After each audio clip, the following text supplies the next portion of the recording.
اسے فتح کر کے اپنی اس نوزائیدہ سلطنت کا دارالحکومت بنا لیا۔ 1301 میں سلطان عثمان نے بازنطینی شہنشاہ کی بڑی فوج کو کراجہ حصار کے مقام پر عبرتناک شکست دی۔ 6 سال کے اندر عثمان بازنطینی قلعے کو فتح کرتا ہوا بحر اسود تک پہنچ گیا۔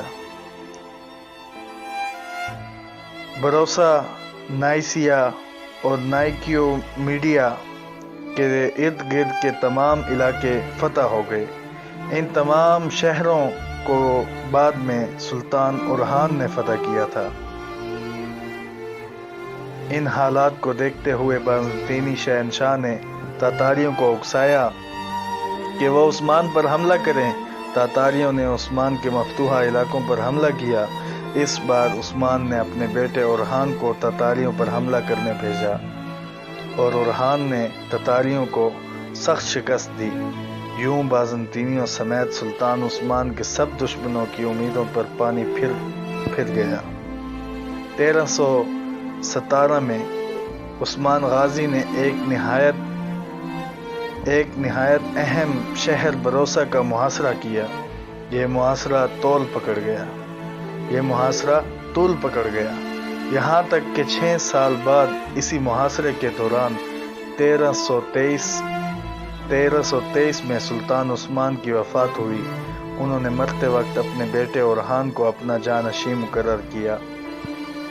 سلطان اورحان نے بروسا کا محاصرہ جاری رکھا اور 1326 میں بروسا اورحان کے دور میں فتح ہوا، یعنی کہ بروسا کا محاصرہ تقریباً 10 سال تک جاری رہا۔ تاریخ میں عثمان غازی کو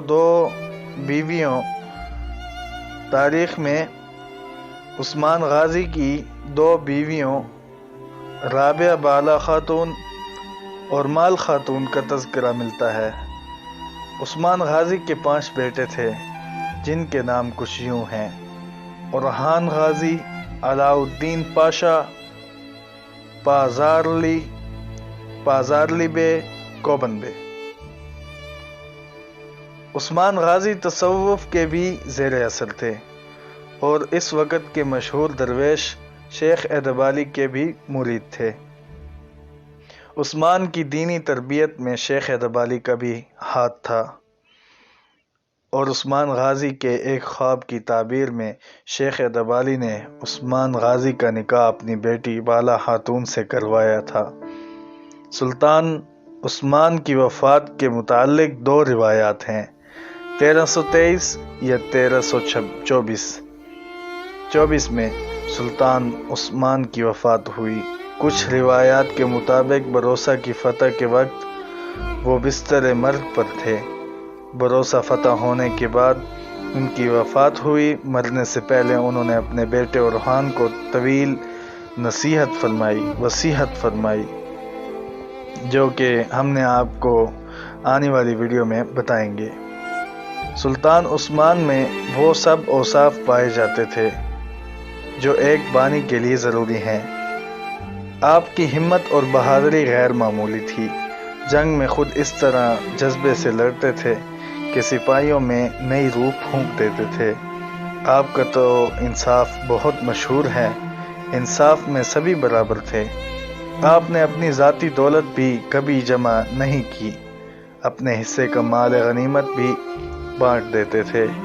آپ کی وفات کے بعد آپ کے مکان میں سے کوئی سونا رقم نہیں ملی، صرف ایک کفدان، ایک نمکدان، ایک سوتی امامہ، لکڑی کا چمچ اور چند عربی گھوڑے ملے۔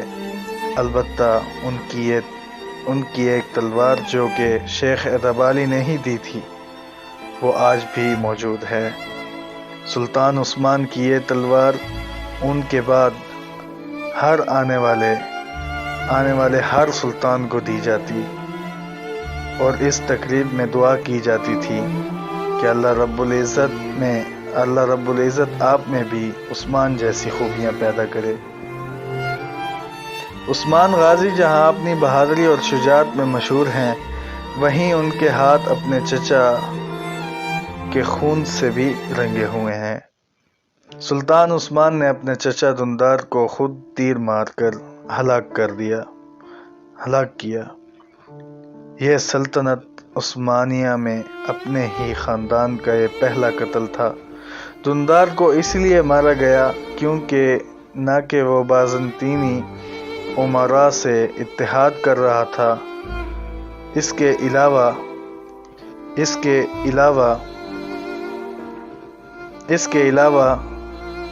علاوہ بھی وہ فوج کے حوصلے بھی پست کر رہا تھا۔ سلطان عثمان کے اجلاس میں وہ دشمن کو طاقتور کہہ کر جنگ نہ کرنے کا مشورہ دیتا تھا۔ ہمیں آج کے لحاظ سے یہ معیوب نظر آئے گا، مگر اس دور کے لحاظ سے یہ معمولی واقعہ تھا۔ سلطان عثمان نے اپنی ابتدائی دور میں ایک مسجد بھی بنوائی تھی، جو کہ سلطنت عثمانیہ کی پہلی مسجد ہے۔ ناظرین، یہ تھا عثمان غازی، جس کی قائم کردہ سلطنت کی حکومت 3 براعظموں پر قائم تھی۔